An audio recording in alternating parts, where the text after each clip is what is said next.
ಪುಟ್ಟ ಅನಿತಾಗೆ ಮೈಸೂರಿಗೆ ಹೋಗೋದೆಂದರೆ ಬಹಳ ಇಷ್ಟ. ಅದರಲ್ಲೂ ತನ್ನ ಚಿಕ್ಕಮ್ಮ ಅರುಣಾಳ ಜೊತೆ ಮಾತಾಡೋದು, ಓಡಾಡೋದು ಅಂದರೆ ಇನ್ನೂ ಮಜಾ. ಚಿಕ್ಕಮ್ಮ ಅರುಣ ಮತ್ತು ಅಜ್ಜಿ ತಾತ ಮೈಸೂರಿನ ಕಾರಂಜಿ ಕೆರೆಯ ಹತ್ತಿರ ಒಂದು ತೋಟದ ಮನೆಯಲ್ಲಿ ವಾಸಿಸ್ತಾ ಇರ್ತಾರೆ. ಅನಿತಾಗೆ ತೋಟ, ಅಲ್ಲಿಂದ ಕಾಣುವ ಚಾಮುಂಡಿ ಬೆಟ್ಟ, ಬಂಡೆಗಳು, ಮರಗಳು, ದೇವಸ್ಥಾನ, ಟೆಲಿಫೋನ್ ಪ್ರಸಾರದ ಟವರ್, ಅರಮನೆಯ ದೃಶ್ಯವಂತೂ ಅಚ್ಚುಮೆಚ್ಚಾಗಿರುತ್ತೆ. ಅದಕ್ಕೆ ಒಂದೆರಡು ದಿನ ಬಿಡುವು ಸಿಕ್ಕರೂ ಅವಳು ಮೈಸೂರಿಗೆ ಹೊರಟು ನಿಲ್ತಾ ಇರ್ತಾಳೆ. ಮಗು ಅನಿತಾಳನ್ನು ಜೊತೆಗೆ ಹಾಕಿಕೊಳ್ಳೋದೆಂದರೆ ಏನು ಸಾಮಾನ್ಯವೇ? ಅನಿತಾಳ ನೂರಾರು ಪ್ರಶ್ನೆಗಳಿಗೆ ಉತ್ತರಿಸಬೇಕು. ಅವಳು ಹೇಳಿದ್ನೆಲ್ಲ ಕೇಳಬೇಕು, ಪ್ರತಿಕ್ರಿಯಿಸಬೇಕು. ಅರುಣ ಚಿಕ್ಕಮ್ಮ, ಇರುವೆಗಳು ಸಾಲಾಗಿ ಹೋಗೋದ್ಯಾಕೆ?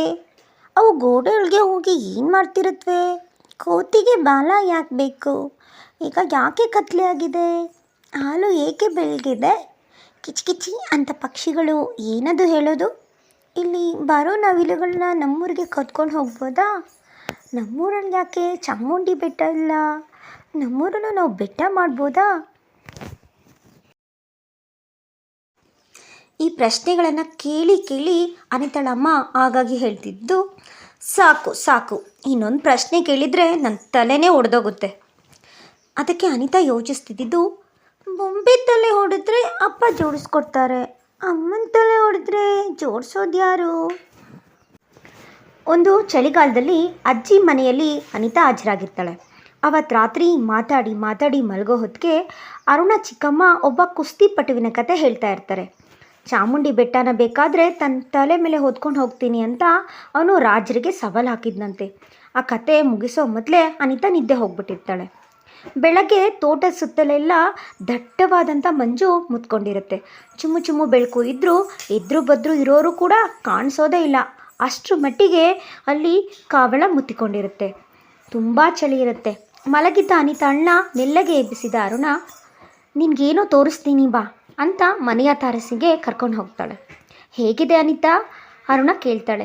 ಸುತ್ತಮುತ್ತ ಚಿಲಿಪಿಲಿಗುಟ್ಟುವ ಹಕ್ಕಿಗಳ ಧ್ವನಿ ಕೇಳ್ತಾ, ಕಣ್ಣು ಕೆರೆದು ಮಾಡಿಕೊಂಡು ಆ ಕಡೆ ಈ ಕಡೆ ನೋಡ್ತಾ ನಡುಗುತ್ತಾ ಅನಿತಾ ಚಳಿ ಚಳಿ ಅಂತ ಹೊದ್ದಿಕೆಯನ್ನು ಬಿಗಿ ಮಾಡಿಕೊಂಡಳು. ಇದ್ದಕ್ಕಿದ್ದಂತೆ ಅನಿತಾ, ಚಿಕ್ಕಮ್ಮ ಬೆಟ್ಟ ಎಲ್ಲಿ ಹೋಯ್ತು? ಬೆಟ್ಟ ಎಲ್ಲಿ ಹೋಯ್ತು? ನಿನ್ನೆ ಕಥೆಲಿ ಹೇಳಿಲ್ವಾ, ಆ ಕುಸ್ತಿಪಟುನೇ ತಲೆ ಮೇಲೆ ಇಟ್ಕೊಂಡು ತೆಕ್ಕೊಂಡು ಹೋಗಿರಬೇಕು ಅಂತ ಅರುಣ ನಾಟಕೀಯವಾಗಿ ಹೇಳಿ ಅನಿತಾಳ ಆತಂಕದ ಧ್ವನಿಯಲ್ಲಿ ತಾನೂ ಸೇರಿ ಅಯ್ಯಯ್ಯೋ ಎಂದಳು.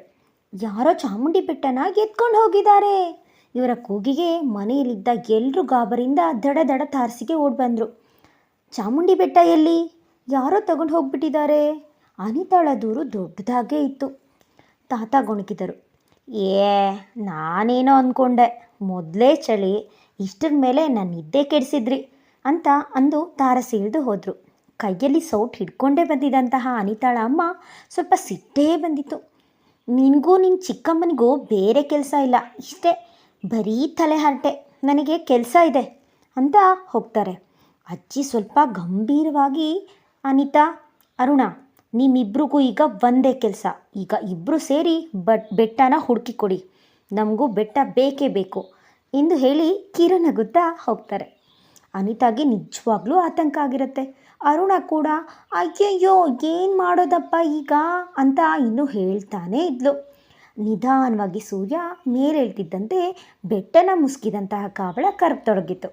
ಬೆಟ್ಟದ ಮೇಲಿಂದ ಟೆಲಿಫೋನ್ ಪ್ರಸಾರದ ಗೋಪುರ ಮೊದಲು ಕಾಣಿಸಿತು. ದೇವಸ್ಥಾನದ ಗೋಪುರ ಕಂಡಿತು. ಆಮೇಲೆ ಅರಮನೆ ಕಣ್ಣಿಗೆ ಬಿತ್ತು. ಸುತ್ತಮುತ್ತಲ ಮರಗಳು ಕಾಣಿಸಿದ್ವು. ಆಮೇಲೆ ಬೆಟ್ಟದ ಬಂಡೆಗಳು ಒಂದೊಂದಾಗಿ ಕಾಣತೊಡಗಿದ್ವು. ಹೀಗೆ ಒಂದೊಂದು ಕಾಣ್ತಿದ್ದಂತೆ ಅನಿತಾ ಖುಷಿಯಿಂದ ಚಪ್ಪಾಳೆ ತಟ್ಟಿ ಕುಣಿಯುತ್ತಲೇ ಇದ್ದಳು.